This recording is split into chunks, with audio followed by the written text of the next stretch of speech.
హల్లెలూయా. మన ప్రభు అయిన యేసుక్రీస్తు నామములో మీకు శుభములు. ఎంత గొప్ప దేవుడు మనకు ఉన్నాడండి.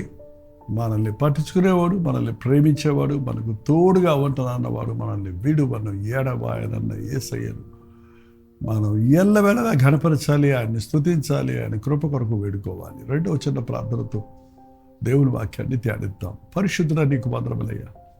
నమ్మదగిన దేవా, మనుషులను నమ్మి మోసపోయామయ్యా. ఎన్నోసార్లు నాయన మమ్మల్ని మేము నమ్ముకొని విఫలమైపోయాము. నమ్మదగిన దేవా, నీ వైపే చూస్తున్నాము, నీ యందు నిరీక్షణ ఉంచుతున్నాము. నీతోనే మా బ్రతుకు సాగునట్లు మాతో మాటలాడుమని క్రీస్తు నామములో అడుగుచున్నాను తండ్రి, ఆమేన్. దేవుని స్తోత్రం. నిజమే కదండి, నిజమే కదా. నమ్మి మోసపోయిన వారిగా మనం ఉన్నాం కదా. ఎన్నోసార్లు మనం మనుషుల్ని నమ్ముకుంటున్నాం, అధికారులను నమ్ముకుంటున్నాం, మనల్ని మనమే నమ్ముకుంటున్నాం. దేవుడు ఎంతైనా నమ్మదగిన వాడు, మనుష్యుడు ఎంతైనా అబద్ధికుడే. మనకు సామర్థ్యం లేదు, మనం మాటలు చెప్తాం కానీ చేతల్లోకి వచ్చేటప్పటికి అది చేయలేము. మనకు దేవుని తోడు, మనకు దేవుని సహాయం లేకుండా ఈ లోకంలో మనం బ్రతకలేము.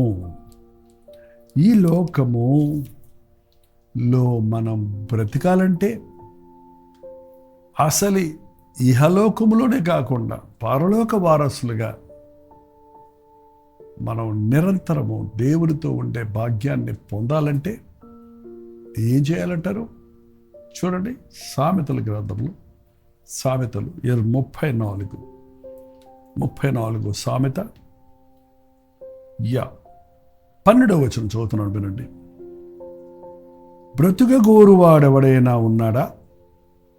మనం బ్రతకడానికే కదండి తిప్పలు పడుతున్నాం, బ్రతకడానికే కష్టపడుతున్నాం, బ్రతకడానికే తింటున్నాం, తినటానికే ఉద్యోగాలు చేస్తున్నాం, పనులు చేస్తున్నాం. బ్రతుకుని కంఫర్టబుల్గా పెట్టుకోవాలని అవి ఇవి కొనుక్కుంటున్నాం, ఇల్లులు కట్టుకుంటున్నాం, అది చేస్తున్నాం, ఇది చేస్తున్నాం. పొద్దుల నుండి సాయంత్రం వరకు సగటు మనుషుడు ప్రయాసపడుతూనే ఉండాలి బతకాలని. అనారోగ్యాల పాలైతే, అపాయ పరిస్థితుల్లో ఉంటే హాస్పిటల్కి వెళ్తున్నాం. ఎంత ఖర్చు అయినా, ఎన్ని సర్జరీలు జరిగినా, ఎంత ట్రీట్మెంట్ జరిగినా, ఎంత లక్షల అప్పులు పాలైనా పర్వాలేదులే, బతికితే చాలు నా భార్య, బతికితే చాలు నా భర్త, బతికితే చాలు నా బిడ్డను బతికించుకోవడానికి, మనల్ని మనం బతికించుకోవడానికి నా తిప్పలు పడుతున్నాం.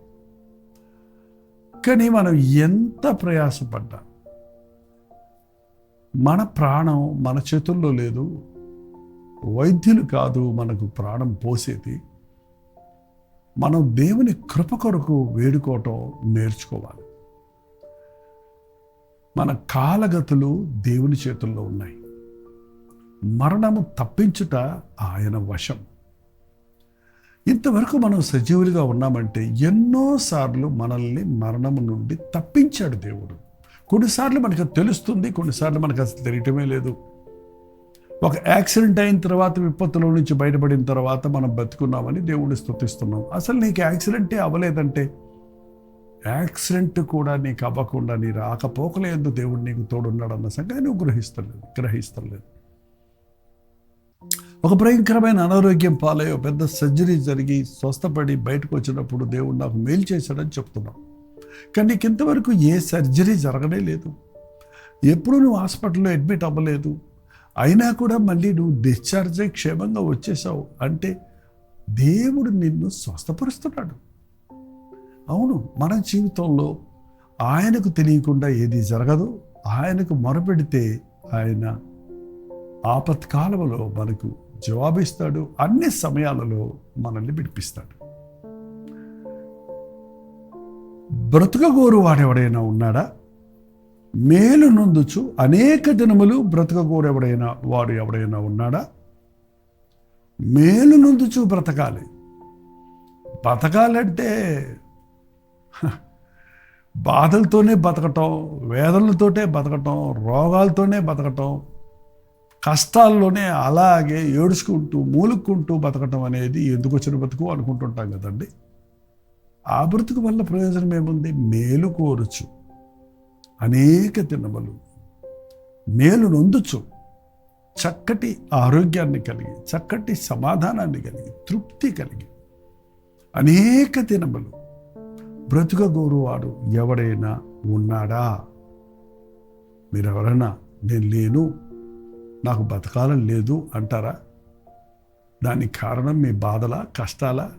ఆ కష్టాలు తీర్చేసి దేవుడు నిన్ను బతికించాలంటే బతికిస్తానంటే నువ్వు వద్దంటావా? అలా కదా. మనకి చావుకునే సిద్ధమే అంటారు, కానీ తీరా కత్తి మెడ మీద పెడితే లోబడిపోతున్నారు మనుషులు. దేనికైనా తెగిస్తున్నారు, బతికి ఏదన్నా సాధించవచ్చని. నిజమే, చావును కోరటం మంచిది కాదండి. దేవుడు రమ్మన్నప్పుడు మనం చనిపోతాం. మనమేం కంగారు పడక్కర్లేదు. ఏ రోజు మన పుట్టుక దినాన్ని ప్రభువు నిర్ణయించాడో అప్పుడే మన మరణ దినాన్ని కూడా ఆయన నిర్ణయించాడట. నీ తల్లి గర్భంలో నీ ఉత్పత్తి అయినటువంటి రోజును నీ తల్లిదండ్రులు కానీ వైద్యులు కానీ ఎవ్వరూ అది నిర్ణయించలేదు. ఆ నిర్ణయం దేవుని వల్ల కలిగింది. అది అప్పుడే దేవుడు నీకు ఎంత లైఫ్ స్పాన్ ఇవ్వాలి, ఎంతకాలం నువ్వు జీవించాలి అనేది అప్పుడే నిర్ణయించాడు. కాబట్టి దేవుని కాలానికి ముందే మనం చనిపోవాల్సిన అవసరం లేదు. కానీ దేవుడు నిర్ణయించిన కాలానికి ముందే ఇవాళ అనేకులు చనిపోతున్నారు, అర్ధాంతర మరణాలు. దానికి కారణం ప్రభు కాదు. అధికముగా దుర్మార్గపు పనులు చేయకము, నీ కాలమునకు ముందే నీ వేళ చనిపోవలను. దేవుడిచ్చిన శరీరాన్ని అపవిత్రమైన కార్యాలకు, అసభ్యమైన కార్యాలకు, డ్రగ్స్కి, త్రాగుడుకు, శరీరాన్ని విచ్చలవిడిగా జారత్వానికి ఉపయోగించిన వాడు రోగాల పాలై, బలహీనతల పాలై, మంచాల పడి కాలానికి ముందే ఈ లోకాన్ని విడిచిపెట్టవలసి వస్తుంది. అయ్యో, దేవుని తలంపులను మనం ఎరగలేకపోతున్నాం. దేవుని ప్రేమ కలిగిన ఆలోచనలకు మనం లొంగలేకపోతున్నాం. కనుక మన జీవితాలను విఫలం చేసుకుంటున్నాం. అయితే మేలు నొందుచు అనేక దినములు బ్రతకాలనుకున్న వారికి ఒక చిన్న కిటుకుంది ఇక్కడ. ఏంటి, మంచి ఎక్సర్సైజ్ చేయాలి, మంచి డైట్ తీసుకోవాలి, లేక అది చేస్తే ఇది చేస్తే దీర్ఘాయుషు వస్తుందని చెప్పేవి చాలా ఉన్నాయి. అవన్నీ నిజం కాదండి. దేవుడు మనకు జీవాధిపతి, జీవాన్ని ఇచ్చేవాడు. కాబట్టి మనకు దేవుడిచ్చిన మాట ప్రకారంగా మనం బ్రతుకుతున్నాం. ఆయన నేనే మార్గము, జీవము, సత్యం అని అన్నాడు. నేనే పునరుద్ధానం అని అన్నాడు. నా యందు విశ్వాసం ఉంచమన్నాడు. నా యందు విశ్వాసం ఉంచిన వాడు చనిపోడు, చనిపోయినను తిరిగి బ్రతుకును.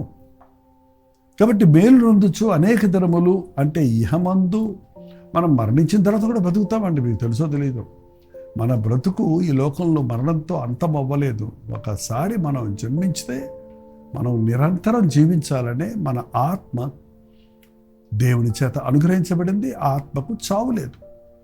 మేలు నొందుచు అనేక దినములు ఇహమందు పరమందు బ్రతకగోడేవాడు ఎవడైనా ఉన్నాడా? వాడు ఏం చేయాలంట? చెడు మాటలు పలకకుండా నీ నాలుకను, కపటపు మాటలు పలకకుండా నీ పెదవులను కాచుకో. మన మాటలు మనల్ని పట్టిస్తాయండి. మన మాటలు మన హృదయాన్ని బయటపడతాయి. మన మాటలు మనల్ని దోషిగా నిలబెడతాయి. ఈ రోజున మాట యందు మనం తప్పని వారిమైతే అన్ని విషయాల్లో కూడా మనం దేవునికి ఇష్టలుగా ఉంటాం. మాట తప్పని వారిగా ఉండాలి. అది మన చేత కాదు. అందుకే దేవుని కృప మనకు అవసరం. చెడు మాటలు పలుకకుండా నీ నాలుకను, కపటపు మాటలు పలుకకుండా నీ పెదవులను కాచుకొను.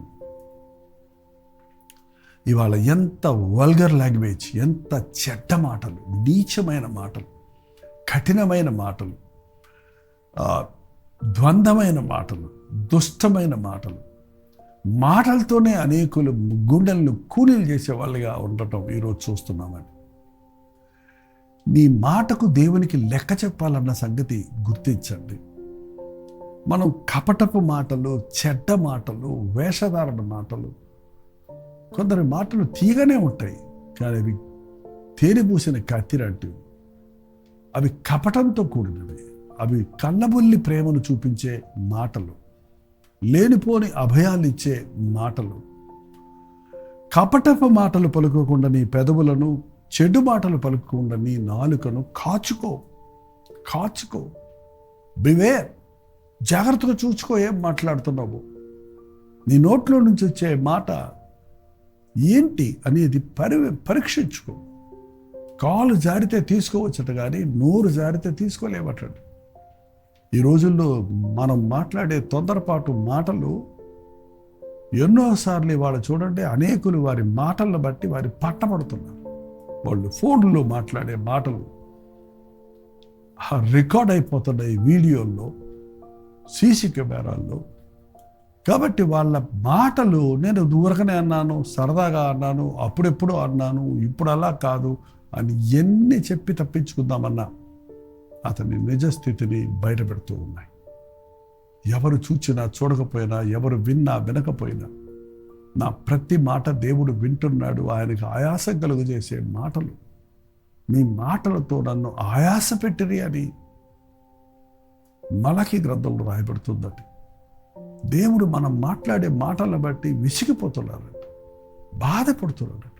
కృతజ్ఞత లేని మాటలు, ప్రేమ లేని మాటలు, మరి దుష్టమైన మాటలు, అపవాదిని సంబంధమైన సణుగుడు, గొణుగుడు, సింపుల్గా సణుగి అనేకులు సంహారకుని చేత మృతి పొందిరి అని బైబిల్లో రాయబడింది. ఇశ్రాయేలు జనాంగం దేవుడు ప్రేమించి విడిపించినప్పటికీ వారి మార్గ మధ్యలో సణిగి గొణిగి అనేకులు రాలిపోయారట. అందుకే సణగకూడదు. సడుగుకు బదులు స్తుతి మన హృదయాలలో ఉండాలి, కృతజ్ఞత మన హృదయాలలో ఉండాలి. కపట మాటలు పలుకకుండా నీ నాలుకను, నీ పెదవులను కాచుకొను. కీడు చేయుట మాని మేలు చేయు. కీడు చేయొద్దు ఎవరికి, నీ విరోధి కూడా కీడు తలపెట్టవద్దు. అతి విశాలమైన క్రీస్తు మనసు. శత్రువులను ప్రేమించమని చెప్పిన ప్రభు, మన శత్రువుల పట్ల కూడా మనం కీడు యోచించకూడదు. నువ్వు కీడు చేయడానికి ప్రయత్నిస్తే ఆ కీడే నీకు తగులుతుందండి. ఒక బంతి తీసుకొని గట్టిగా గోడకేసి కొడితే అది తిరిగి వచ్చి నీ ముఖాన్ని కొట్టుద్ది. చూసారా? మనం ఏం చేస్తామో దానికి ప్రతిఫలం దొరుకుతుంది. కీడు చేయటం మాను. చేతనైతే మేలు చేయి, లేకపోతే చేతులు కట్టుకొని కూర్చో, అంతేగాని కీడు చేయడానికి ప్రయత్నించవద్దు. కీడు చేయుట మాని మేలు చేయి. కీడు చేయుట మాని మేలు చేయి, సమాధానమును వెదకి వెంటాడు. ఎప్పుడు దేవుని రాజ్య వారసుడిగా ఉండాలంటే, దేవుడిచ్చిన జీవితంలో ఆనందంగా, సంతుష్టిగా, మేలుకరంగా మనం బ్రతకాలంటే, ఆశీర్వాదకరంగా మనం జీవించాలంటే సమాధానాన్ని కోరుకో. సమాధానాన్ని వెతికి దాన్ని వెంటాడు. సమాధానం లేదండి. ఎక్కడ చూసినా మనుషుల మధ్య సమాధానం లేదు, దేశాల మధ్య సమాధానం లేదు. పీస్ కాన్ఫరెన్సెస్ ఉంటాయి కానీ పీస్ ఉండదు. సమాధాన సమావేశాలు ఉంటాయి కానీ సమాధానాన్ని వారు ఉత్పత్తి చేయలేరు. సమాధానకర్త అయిన ప్రభువు ద్వారా మాత్రమే సమాధానం సాధ్యం. అందుకే కీడు చేయుట మాని మేలు చేయుచు సమాధానమును వెతకి వెంటాడు. ఇతరులతో సమాధానపడు. నీ మనసును సముదాయించుకోవడం నేర్చుకో. క్రీస్తు సమాధానానికి కర్త కాబట్టి సమాధానపరచడం నేర్చుకో. కొండాలు తెచ్చువాడు ధన్యుడు, వాడు సాతాను సంతానం అనబడతాడు. సమాధానపరచువారు ధన్యులు, వారు దేవుని కుమారులు అనబడతారు. అవును, నీ వలన ఇద్దరి మధ్య జగడం రాకూడదు, మిస్అండర్స్టాండింగ్ రాకూడదు. నీవు ఇంకొకరి గురించి చెడు చెప్పి మరొకరి మనసు నువ్వు పాడు చేసే హీన స్థితికి దిగజారకూడదు. నీవు కీడు తలపెడితే నీ కీడు తిరిగి వస్తుంది. నీవు ఎవరినైనా మోసం చేస్తే ఆ మోసం నువ్వు మూట కట్టుకుంటావు. నీ ప్రశాంతతను నువ్వు పోగొట్టుకుంటావు. కాబట్టి ప్రభు చెప్తున్నాడు, యెహోవా యందు బ్రతుకగోరువాడు ఎవడైనా ఉన్నాడా? మేలు నొందుచు అనేక దినములు బ్రతుకగోరువాడు ఎవడైనా ఉన్నాడా? చెడు మాటలు పలుకకుండా నీ నాలుకను, కపటపు మాటలు పలుకకుండా నీ పెదవులను కాచుకొనుము. కీడు చేయుట మాని మేలు చేయుము. సమాధానమును వెదకి వెంటాడము. There is always room for peace. ఎప్పుడు మనం జగడమాడే పరిస్థితులలో సమాధానాన్ని పాటించే మార్గం కూడా ఉందండి. నేను తగ్గించుకున్న మరుక్షణం, నీ నష్టాన్ని భరించుకున్న మరుక్షణం, నీవు మేలు చేసి కీడు పొందినప్పుడు నోరు మూసుకోగలిగితే సమాధానం ఉంటుందండి. నీ విరోధుల్ని నీ మిత్రులుగా చేస్తాడు. మనం ఊరికే ఆయాసపడుతూ సడుక్కుంటూ గుడుక్కుంటూ విమర్శించుకుంటూ ఉన్నప్పుడు మనకు తెలియకుండానే మన ఆయుష్ తరిగిపోతుంది, మన ఆరోగ్యం చెడిపోతుంది. ఇవాళ ఎసిడిటీ ప్రాబ్లం అనేది, అనేకులకు హెడ్ఏక్స్ అనేవి, ఇంకా చెప్పాలంటే బీపీలు, షుగర్లు అనేవి, వీటన్నిటికీ కారణం సమాధానం లేక, దిగులుతో, కోపంతో, ఉక్రోషంతో పోరాడుతూ ఉన్న వారి జీవితాలు సమస్యల వలయమైపోతున్నాయి. నీ నోటిని కాచుకో, నీ హృదయాన్ని కాచుకో, దేవుని మీద విశ్వాసం ఉంచు, దేవునిని ప్రేమించు, దేవుని ప్రేమతో ఇతరులను ప్రేమించి సమాధానంగా ఉండు. నీవు బ్రతుకుతావు. ఒక్క మాట చదివి ముగించుకుందాం. చూడండి, యెషయా గ్రంథం 38వ అధ్యాయం, యెషయా గ్రంథం 38వ అధ్యాయం 11వ వచనం. యెహోవాను సజీవుల దేశములో యెహోవాను చూడకపోవుదును, మృతులలోక నివాసిన ఇక మనుష్యులకు కానకపోవుదును అని నేను అనుకుంటుని. నువ్వు చనిపోతున్నావు అని యెషయా హిజ్కియాకు చెప్పినప్పుడు, నేను సజీవుల దేశములో యెహోవాను చూడకపోవుదును, నేను ఇక మృతుల లోక నివాసిన ఇక మనుషులకు కానకపోవుదును. సజీవుల లోకం ఏంటండి? సజీవుల దేశం, మృతుల దేశం. సజీవుల దేశం ఏది? అది పరలోకం. మృతుల దేశం ఏది? ఇది భూలోకం. ఏ రోజు అయినా ఈ లోకంలో జీవిస్తున్నానన్నవాడు ఒకరోజు మరణించాల్సిందే. కానీ పరలోకంలో ఇక మరణం ఇక లేదు. సజీవులుగా యుగ యుగములు తరతరములు ఆయనతో ఉంటాం. ఈ లోకంలో చెడు మాటలు పలుకకుండా నీ నాలుకను, కపటపు మాటలు పలుకకుండా నీ పెదవులను కాచుకొని నీవు సమాధానమును వెతకి వెంటాడితే ఈ లోకంలోనే కాదు, పరలోకంలో, సజీవుల లోకంలో, మరణము లేని లోకంలో నిరంతరము బ్రతుకుతాం. ప్రభుతో సదాకాలము ఆనందిస్తాం. అట్టి జీవితాలను ప్రభు మనకిచ్చునుగాక. ప్రార్థన. పరిశుద్ధుడా, ప్రేమగల తండ్రి, తాత్కాలికమైన ఈ లోకములో ఏదేదో సాధించాలని, ఏదేదో సంపాదించాలని, ఏదేదో అనుభవించాలని తాపత్రయపడుతున్నాయన అనేక సార్లు అబద్ధములతో, మోసములతో, అన్యాయములతో, కపటముతో మనుషులను మభ్యపెట్టుటకు, లోకరీతిగా గొప్ప పొందుటకు ప్రయత్నిస్తున్నామే. కానీ ఏ నాటికైనా, ఏ ధనవంతుడైనా, ఏ పేరు మోసిన ప్రఖ్యాత అయినా ఈ మృతుల లోకంలో ఒకనాడు మృతి పొందవలసిందేనని,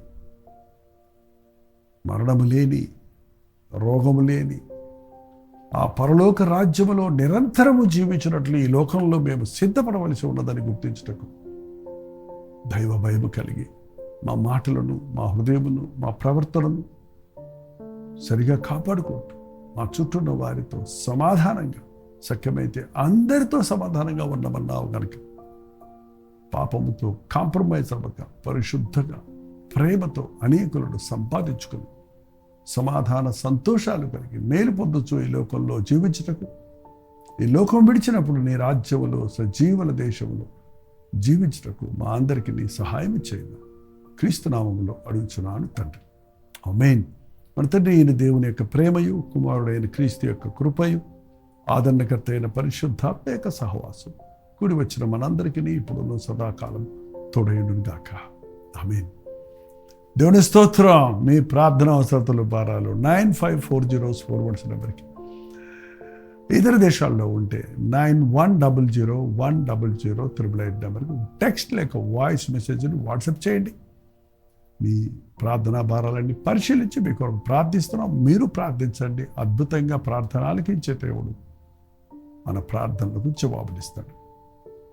డాక్టర్ జీపాల్ యూట్యూబ్ ఛానల్ సబ్స్క్రైబ్ చేసుకోండి. లైక్ చేయటం, షేర్ చేయటం మర్చిపోకండి. మీరు ఎక్కడెక్కడి నుంచి వీక్షిస్తున్నారో ఎప్పటికప్పుడు లైవ్ చాట్లో వచ్చి టైప్ చేయటం, అలాగే లైక్ బటన్ నొక్కండి. మీరు ఎవరికైనా ఇలాంటి కార్యక్రమాలు మీ స్నేహితులకు, బంధువులకు షేర్ చేయండి. వారు కూడా మేలు పొందుతారు, దేవుని ఆశీర్వాదాలు పొందుకుంటారు. ప్రోచితమైతే మధ్యాహ్నం 3 గంటలకి హెచ్చరిక, అలాగే రాత్రి 9 గంటలకి కల్వరి ప్రతిధ్వనిలో మళ్ళీ కలుసుకుందాం. అంతవరకు దేవుని మహాకృప మీకు తోడేను గాక. హల్లెలూయా. మన ప్రభువైన యేసుక్రీస్తు నామములో మీకు అందరికీ వందనములు. ప్రవచితమైతే ఈ సెప్టెంబర్ 1వ తారీఖు మొదటి ఆదివారం చెన్నైలో ఐశ్వర్య మహల్లో కల్వరి చర్చి ఆరాధన జరుగుతుంది. ఒకే ఆరాధన ఉదయం 9 గంటల నుంచి మధ్యాహ్నం 3 గంటల వరకు సమృద్ధిగా దేవుడిని ఆరాధించుకోవడానికి, ఆయన యందు ఆనందించడానికి, ఆయన నామంలో మనందరము ఆశీర్వదించబడడానికి, ఆయన వాక్కులు వినడానికి సమకూడుతున్నాం. చెన్నై పరిసర ప్రాంతాల్లో ఉన్నవారు కూడా, ఒకవేళ మీరు ఆంధ్రాలో, తెలంగాణలో ఉన్నవారు కూడా మాతో పాటు ప్రభువుని ఆరాధించాలని ఆశిస్తే, ఈ సోషల్ మీడియా ద్వారా బలపడుతున్నవారు మీరు నేరుగా ముఖాముఖిలను చూడాలని, మీకోసం ప్రత్యేకంగా ప్రార్థనలను ఆశిస్తే రండి, ఈ ఆరాధనలో పాల్గొనండి. ఆరాధన అనంతరం మిమ్మల్ని ముఖాముఖిగా చూసి ప్రార్థించడానికి కూడా నేను సిద్ధంగా ఉంటాను. స్థలం Aishwarya Mahal, 151 Jawaharlal Nehru road, near MMD colony, Arumbakkam, Chennai. ఇంకా ఈ విషయమై మీకు వివరాలు కావాలంటే ఈ క్రింద ఇవ్వబడినటువంటి ఫోన్ నెంబర్లకి మీరు కాల్ చేయండి, లేకపోతే వాట్సాప్ ద్వారా తెలియచేయండి. మీకు తప్పక లింక్ పంపిస్తారు. మీకు కావాల్సిన అడ్రస్ వివరంగా తెలియచేస్తారు. తప్పక వస్తారు కదా.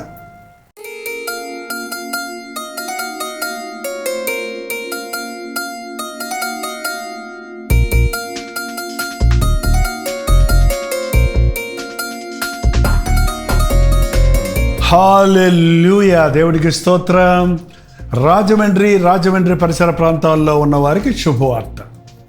చాలా కాలమైంది రాజమండ్రి రారా అని మీరు అనేకులు అడుగుతున్నందున, రాజమండ్రి చుట్టుపక్కల ప్రాంతాల్లో ఉన్న మీకందరికీ అనుకూలంగా ఉంటున్నందున, ప్రభుత్వమైతే సెప్టెంబర్ 16వ తారీఖు 1 డే గెట్ టుగెదర్ను మీ కొరకు రాజమండ్రిలో సూర్య గార్డెన్స్లో ఏర్పాటు చేస్తున్నాం. రండి. ముఖాముఖిగా మిమ్మల్ని చూడడానికి, వ్యక్తిగతంగా మీకోసం ప్రార్థన చేయడానికి కూడా అవకాశం కలుగు చేయండి. మధ్యాహ్నం 2 గంటల నుంచి 6 గంటల వరకు, 6 గంటల నుంచి 10 గంటల వరకు 2 సెషన్స్ ఉంటాయి. మీరు 2 సెషన్లో ఉండగలిగితే చాలా సంతోషం. లేక ఏది మీకు అనుకూలమో ఆ సెషన్కు హాజరై ఆధ్యాత్మికంగా ఉజ్జీవించబడండి.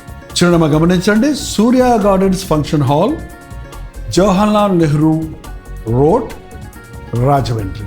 ఇంకా విషయమే మీకు వివరాలు కావాలంటే 9884707779 లేక 9884807779 అనే నెంబర్లకు మీరు కాల్ చేయండి, లేకపోతే వాట్సాప్ పెట్టండి.